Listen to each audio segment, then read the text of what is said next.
Bonjour à tous et bienvenue dans cette nouvelle vidéo. Aujourd'hui, on va parler d'une pellicule noir et blanc que j'ai découverte récemment, la Rolei Retro 400S.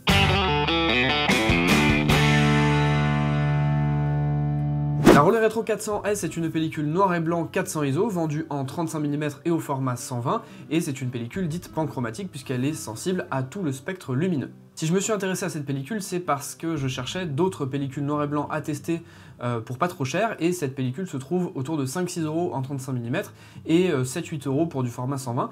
Donc globalement, c'est pas déconnant en termes de prix, c'est à peu près les mêmes prix que la HP5 et la plupart des pellicules chez Ilford. Par contre, ça reste bien sûr toujours moins cher que des pellicules de chez Kodak qui, elles, ont vu leur prix flamber depuis ces derniers mois. J'ai donc pu tester cette pellicule avec différents boîtiers, sous différentes conditions lumineuses et pour les deux formats proposés. De manière générale, je trouve que cette pellicule propose un rendu très contrasté de base. Cela se remarque d'ailleurs très bien quand on regarde son négatif à la fin de son développement, où on voit bien qu'on a des zones assez noires, assez foncées, et des zones assez transparentes, ce qui correspond à un film qui a du contraste, et on remarque également qu'on a une belle gamme de gris, et ça c'est cool sur ce film. La Retro 400S est d'ailleurs très intéressante à utiliser en studio, mais également sur des temps un peu plus gris, où la lumière est plus douce, et où les gammes de gris vont vraiment ressortir sur le rendu final de l'image. Concernant le grain, je trouve qu'il n'est pas trop présent sans être complètement absent.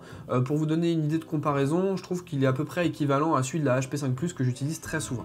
J'en profite pour préciser que les Retro 400S que j'ai pu tester ont été toutes développées dans du LC29 à 1+19 pour 12 minutes, le temps qui était indiqué sur Massive Dev Chart sur lequel je m'appuie pour faire mes développements.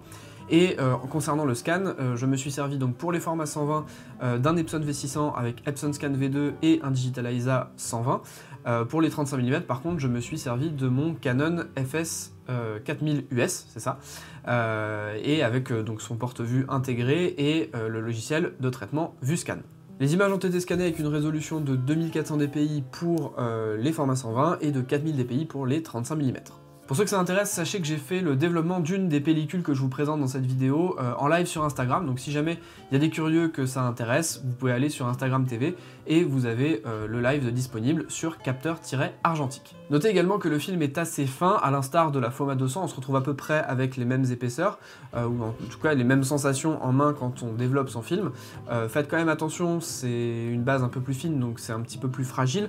Après, en vrai, moi ça m'a pas posé de soucis particuliers, j'ai absolument pas déchiré mon film, ça n'a posé aucun problème, mais voilà, sachez-le quand même, si jamais vous êtes un petit peu bourrin quand vous faites vos développements, voilà, le film est un peu plus fin que d'autres pellicules, donc faites attention. Concernant l'exposition du film cette fois-ci, d'après ce que j'ai pu tester, je vous déconseille de trop surexposer votre Rolei 400S. Vous savez déjà qu'on a pas mal de latitude avec certaines pellicules, notamment les pellicules couleurs qui acceptent plutôt bien la surexposition, certaines pellicules noir et blanc l'acceptent également, mais sur cette Retro 400S, j'ai trouvé que pour le coup, il fallait que je change un petit peu mes habitudes d'exposition.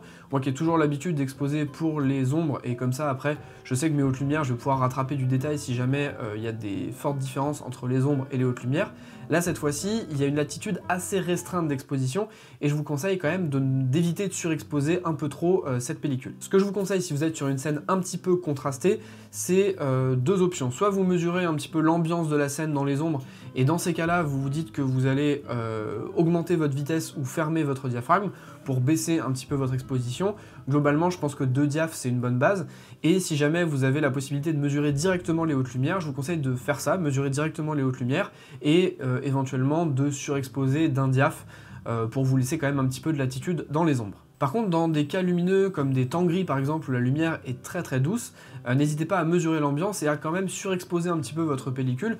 Moi personnellement c'est ce que je fais parce que j'ai pas envie non plus de perdre trop de détails dans des zones qui seraient sombres. Après vous pouvez analyser vos prises de vue au cas par cas, mais globalement si vous voulez pas vous prendre la tête, voilà, vous mesurez l'ambiance, vous surexposez d'un diaph, vous aurez peut-être quelques hautes lumières qui seront un petit peu cramées, mais globalement vous aurez une majorité de détails partout, et c'est bien là l'intérêt si on veut une photo correctement exposée. Après bien sûr, libre à vous de faire ce que vous voulez dans vos expositions, hein. Moi je ne vous donne que des conseils, vous pouvez tout à fait vous dire que vous allez shooter en contre-jour, moi je l'ai fait plusieurs fois sur certaines vues, et ça marche très bien, il faut juste être conscient que voilà, la pellicule a quand même une latitude d'exposition assez faible, et donc voilà, il ne faut pas non plus trop se planter sur son exposition, il faut savoir ce qu'on veut faire. Voilà, c'est tout pour cette revue de la Rolei Retro 400S, j'espère que ça vous a plu, que vous aurez appris quelque chose et éventuellement découvert cette pellicule. N'hésitez pas à me le faire savoir en commentaire. Je vous invite, si ça n'est pas déjà fait, à me suivre sur mon compte Instagram capteur-argentique où je publie des photos un petit peu en avant-première, je publie aussi des photos de pellicules que je suis en train de tester pour vous faire ces vidéos justement, et je publie également des actus et des news que vous n'avez pas forcément sur la chaîne YouTube en story. Vous pouvez également me soutenir sur Tipeee, le lien est dans la description, ça m'aidera à développer financièrement cette chaîne. En attendant, on se retrouve dans les commentaires, et moi je vous dis à la prochaine, salut!